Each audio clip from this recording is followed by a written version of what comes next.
go out and give a class a try, because it really, for many people, I've found that I've worked with, has changed things within themselves, which then in turn impacts their lives. Like, I don't want to say Bellydance changes your life, but it changed mine. Like, it literally turned mine on a dime.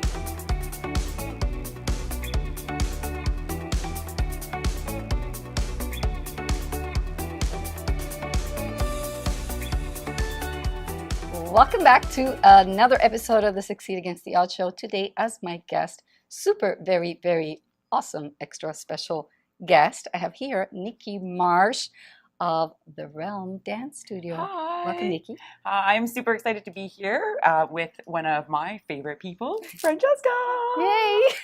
Super inspiration to me for a really, really, really long time.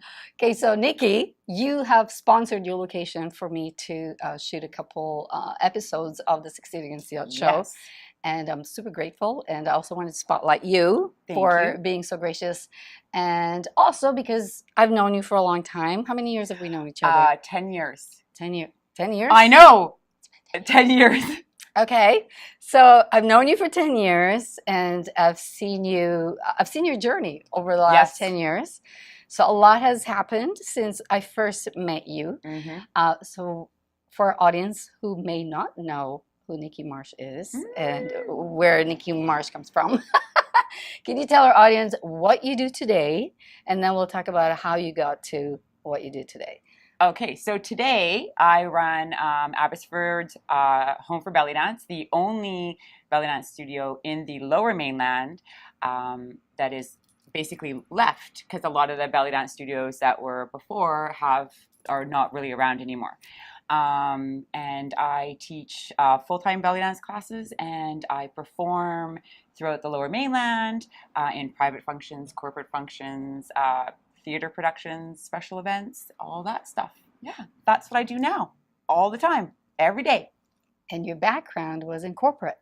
My background was in corporate. My background was in administration, specifically upper level management, principal engineers, writing documents, reports, and contracts. Before I discovered Bellydance. Before you discovered Bellydance. Yeah. So what got you interested in Bellydance in the first place? Because you were going to work, you had an office job. What was that? What perked your interest in trying it in the first place?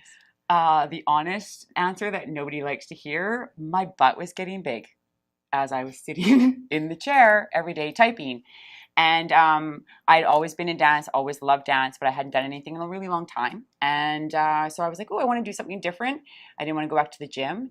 And I had always had an interest in belly dance. I'd seen it as a kid, like anyone, in restaurants or something like that. And so I started doing searches for belly dance that would be between where I worked, which was in Vancouver, and where I lived, which was Abbotsford, which put me in line with my first two teachers, which was yourself and Zelia. And so I decided I'm going to go take this class, and I went and took the class, and I was head over heels crazy about it, and dove into it to the point where I kind of didn't want to go to work anymore. So I stopped going to work. I decided to go to belly dance. Why not, right? Exactly. It was straight up. It was an internet search that I called a few people to, and it was finding the right fit for me, which I think is really important. The right teacher for me to give me exactly what I needed. Mm-hmm. Yeah. And now you're a full-blown studio owner. Yes. You have classes, you perform. Yes. Now, because not everybody who follows the show knows my background, my dance background. I used to have a dance studio, and Nicci was one of my students. And I remember your first performance, and you remember better than I do, because it was your performance, your experience, where you were absolutely terrified, but you pushed through.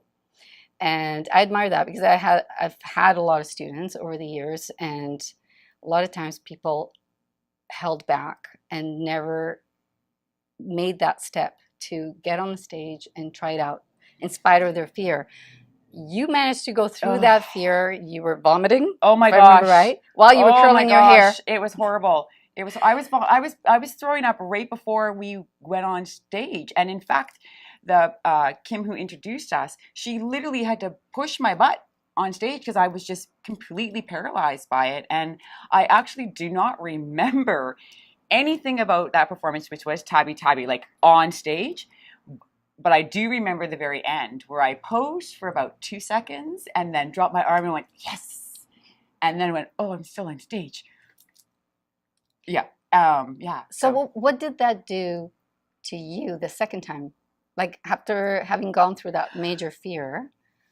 The fear of the performance fear lasted for a really, really, really long time. Probably the first couple years. And still now, I actually definitely get the performance fear now. It's just different. I call it something different, which makes it more of an empowering thing than less a fearful thing.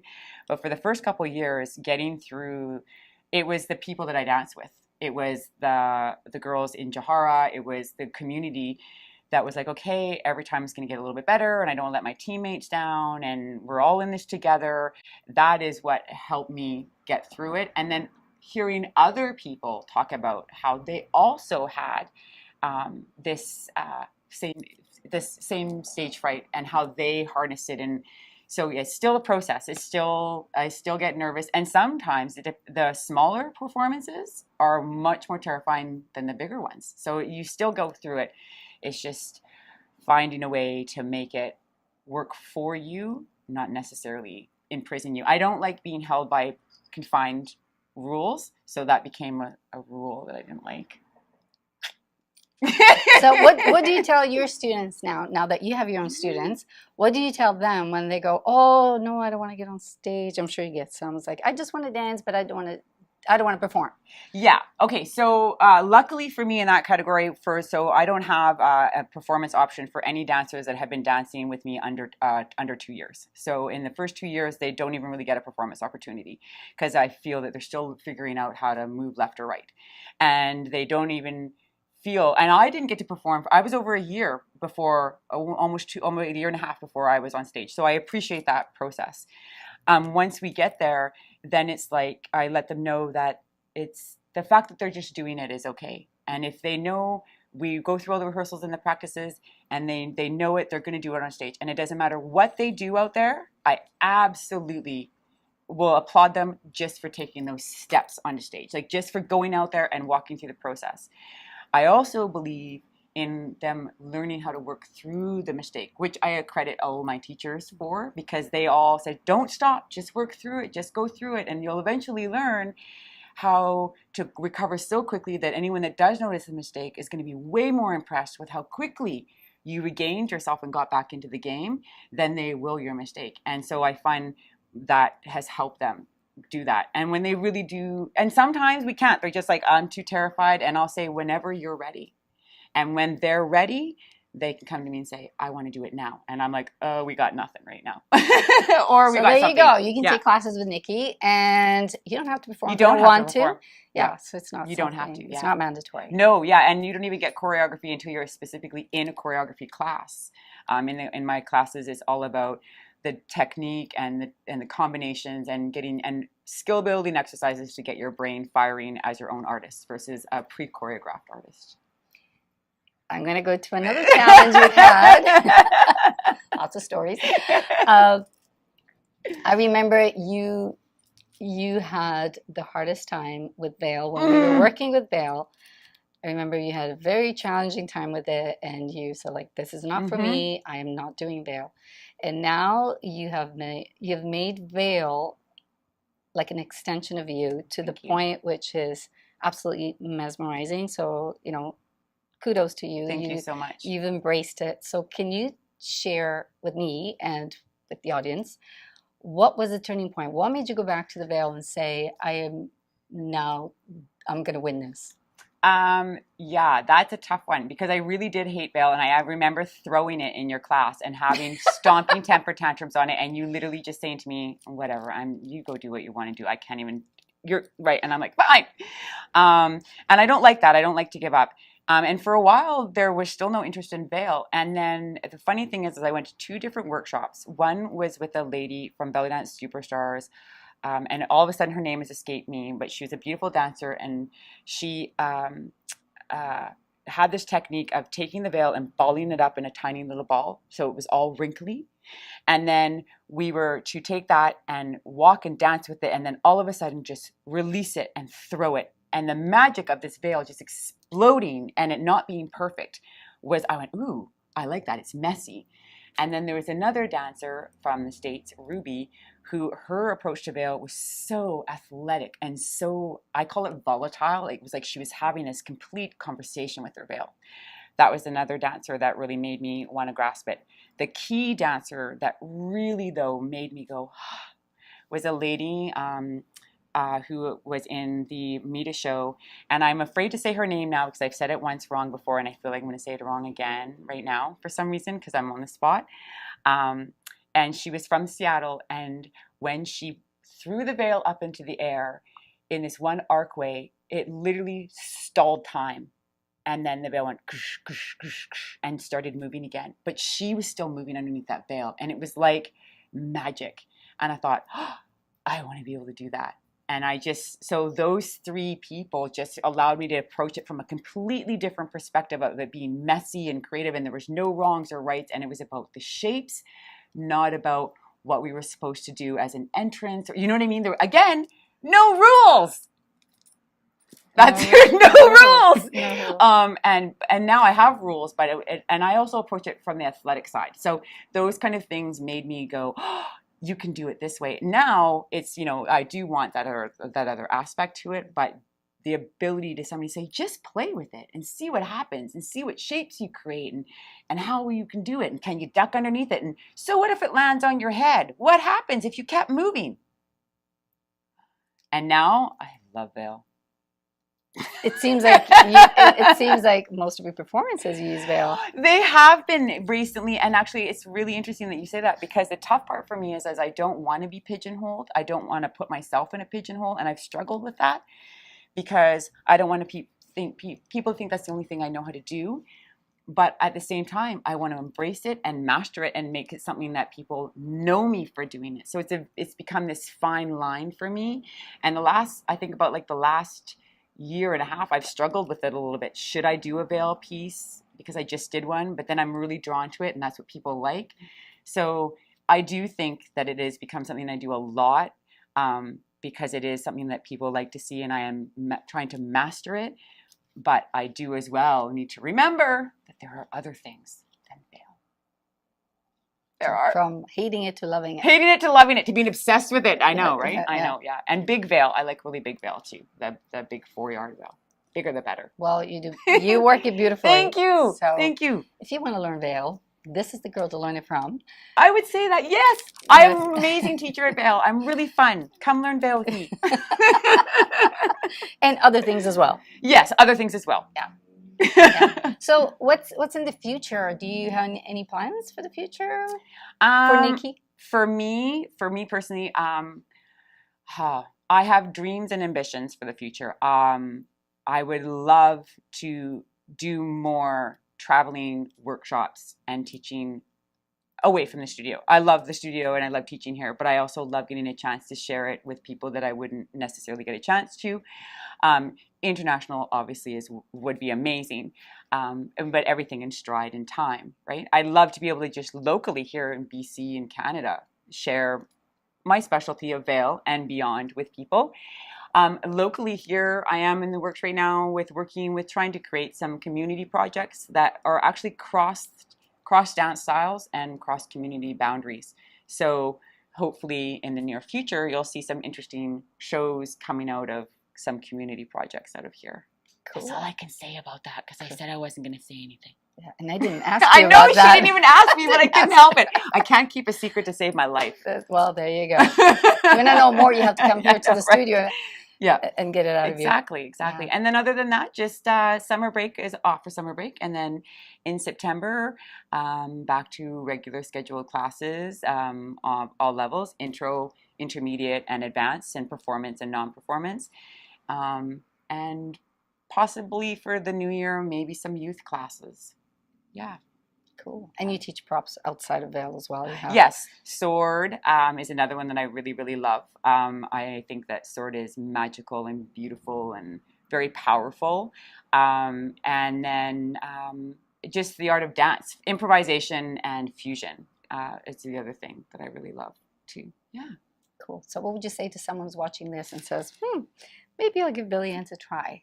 Come give Bellydance a try. Why should they try it? You know, I absolutely, if you're considering, if you've been ever wondering about taking belly dance, I think that any woman or any person who's ever considered belly dance should try it in any area that you're in. Look up a teacher, go out and give a class a try, because it really, for many people, I've found that I've worked with, has changed things within themselves, which then in turn impacts their lives. Like, I don't want to say belly dance changes your life, but it changed mine. Like, it literally turned mine on a dime, and it's given me a lot of ways to deal with life sometimes, and life's therapeutic stuff that you need. You know, you need to dance it out. Mm-hmm. So when I see somebody that says, oh, I've always wanted to try belly dance, I usually say, well, why haven't you? You know, and if they, oh, this and that, I'm like, just try it. Go out and try it, because once you do, you will most likely want to do more of it. And a lot of studios, myself included, and a lot of teachers often offer some sort of incentive for the first class. For me, my first class is always free. Doesn't matter what time of year it is and who you are. If you want to come and try me as a teacher, your first class is free, because you've got to get to know me and I've got to get to know you, and we've got to make sure that our fit is right. You know, if we mold well together, great, we're going to have you're going to want to stay. Maybe you don't, but maybe I know somebody that you do. So sometimes a teacher will recommend another teacher. So I say, get out there and try it. Find a place, go try it. You don't need anything. Most teachers have belts on hand. They have, all you need is, you just need to bring yourself and come out and try something different, because you will like it. You'll love it. It's a lot of fun. It is a lot of fun. It's a lot of fun. Yeah. It's a lot of fun. And it's good for your body. Yeah. In many ways. It's good for your body range of motion. It's good to get you back into your body awareness, flexibility, balance, creativity, your ability to do more than one thing at once, your ability to interact with other women, and your ability, I find, also to be accepting to people that sometimes you weren't normally accepting to, or people that you wouldn't normally deal with on a day-to-day basis. All of a sudden you're in a room with them and you're sharing energy with them, and you all of a sudden are more compassionate to people that you weren't compassionate about before. Mm-hmm. I think that's about all arts, but there's something about dance that does that. So I would say, if you're looking for something different, try belly dance at the Realm in Abbotsford, Fraser Valley. It's also very gentle. So if you have any injuries, it's a very gentle way of getting your exercise and doing it in a way that it doesn't feel like you're going to the gym. Yeah, I have a little spiel that I have to say, obviously, like most people, safety form that people have to sign, but I have a little talk that I have with dancers first, and I say to them, like, you have to dance in your body today. And that's going outside of any aches and pains you may have on a regular, chronic, day-to-day basis. You could have walked out of your car and twisted your ankle on the way to the studio, and you need to dance in that body today. And not every move is going to be right for you. So if you're not an advocate for your own body, then dance might not seem good for you. But if you're willing to, like, I have no problems if a student says, oh, I can't do that because of my hip. I'll say, cool, I'll be there in a second. Let's see what we can do. But if you have to be your own voice, and it is very gentle for your body. I've healed my own back injuries through belly dance. Yeah. Mm-hmm. Mm-hmm. Yeah. And Nicci's also an amazing performer. So if you're not a dancer whatsoever and dance doesn't interest you and it's something you don't want to try, whether you work in a company or you own a company, for any special events, you want to hire, even for birthdays, right? Anniversaries, it doesn't even have to be for business. Exactly. Birthday parties, any type of, I've done luau's, I've done just, like, we're having a party, we want to have a belly dancer, retirement parties, weddings, bachelorettes, corporate events, openings, creative shows, anything. And same with having a little gathering. Sometimes if you don't want to come to a class, but you have a few girlfriends that want to get together, you can come here for a private girls party, or I can come to you for a private girls party, and I can perform for you too. So there you go. Yeah. Full service. Full service. Full service. So there you go. So Nicci, is there anything else you want the audience to know about you, about the Realm? About me, I'm very passionate about belly dance, and I'm very passionate about sharing my journey with women in their journey. So when you come here, you're not just coming for a dance class. You are coming to be a part of something. I invest in everyone that I work with. And so I want to hear your stories, and I want to bring your stories to life, and I want to be a part of helping you go to whatever next phase you want to be in your life, whether that means you just need someone to help you let out steam, or you need to help you find what you've lost in yourself. I don't want to say confidence, because sometimes we just lost something in ourselves and we're trying to get back to that. And the realm is a very safe space, a very all-encompassing and welcoming space to anybody and everybody. And I keep saying safe space because we are a very safe space. And there's no judgment, only growth through gentle encouragement. Yeah? Yeah. So that's all I'd like to say, really. And you should come to the realm. It's a command. That's it. Is there a story of any of your students, without sharing who the student is, where they overcame? Oh my gosh, yes. Oh my gosh. It seems I asked the right question. Oh my gosh, yes. I don't give questions in advance. She doesn't. So I did not know about this. So oh yes, yes. Do share. Okay, so I'll give it.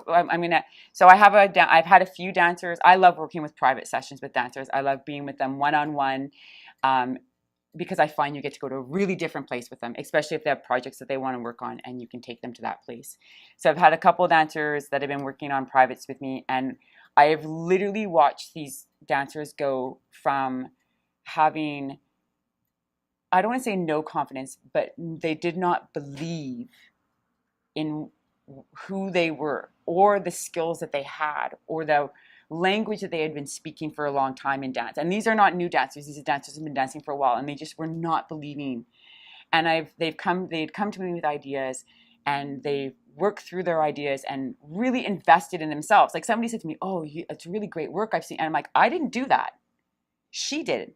She invested in herself. All I did was shine a light where she needed the light shone, and she did it. So I had one dancer recently who literally had gone, and there's an image, and as soon as I say this, people are going to know who it is. There's an image from one of my recent shows, and the image of her literally made me go, this is the image that embodies everything, because she was in Tarab, in that moment where she was connected with the music and the audience, and nothing else mattered. And it was literally the moment that pulled everybody into her, and she 100% like radiated back that moment. So for me, that is one of those moments where I'm like, I literally watched this woman step into who she envisioned herself to be, and who she now is, and now she's going forward with full on force. So that was an amazing moment for me, watching her realize it. And then I had another dancer, and this is a short one. When she first started, she had a movement that she deemed a trick. This is related to veil. She said, "This is a trick. I want to learn this trick." And she learned this trick, fabulous trick. Fast forward a few months, and we're working on her choreography, and she's doing something. I said, "Okay, well, what do you want to do here to transition?" And she goes to do this transition, which used to be a trick. And as she's doing it, she says, "Oh no, that's just a transition now." And she caught herself and went, oh, because she realized something that she once deemed almost impossible to get was now how she just reset herself for a bigger trick. I nearly fell over. Like those were those are moments that, so yes. Did I answer that right? Yes. Okay, good. Those are moments where you can't be anything but proud mama, and you're so excited for them because you helped them get there. You didn't give it to them at all. They did it all on their own. And when they have the aha moment, it's so huge that you're like, oh, you can't help but be excited. So those are my favorite moments. There you go. There you go. This is awesome. That's the whole interview right there. So Nicci, if people want to find out more about you, about the studio and classes and all that, how do they reach to you? So we have a really strong social media presence. So you can find us at our website is the easiest place to go, which is www.therealmdancestudio.com. Link is in the notes. And the is spelled with an A, not an E. You can also find us on Facebook at the Realm Dance Studio on Facebook or Instagram, and you can find me on Facebook under Nicci Bellydance. And I will answer any questions on Facebook or email, anything you want. Message me and I'll get back to you. I'm usually pretty quick at getting back to people, and I'll help you in any way I can. Even if you aren't from Abbotsford and you're looking to be connected with a teacher, and you just message me and I can try to help you find a teacher in your area if Abbotsford isn't your area. I totally don't mind Or they can fly you in wherever you are. You can fly me in. She's so much better at this than me. Wherever you are. Which I would love, because I would love to do workshops. That is what you just said. You want to travel. So there you go. Regardless of where you are, Nicci will come to you. You can just connect with Nicci, and then you guys can do workshops. Yeah, I do. I have a full list of workshops actually that I give. Actually, there you go. Yeah. So yeah, there you go. Thank you, Nicci. Thank you, Francesca. Awesome. Full circle. Full circle. This is full circle. Full circle. Yes. It really is. Thank you. You're welcome. Give me a hug.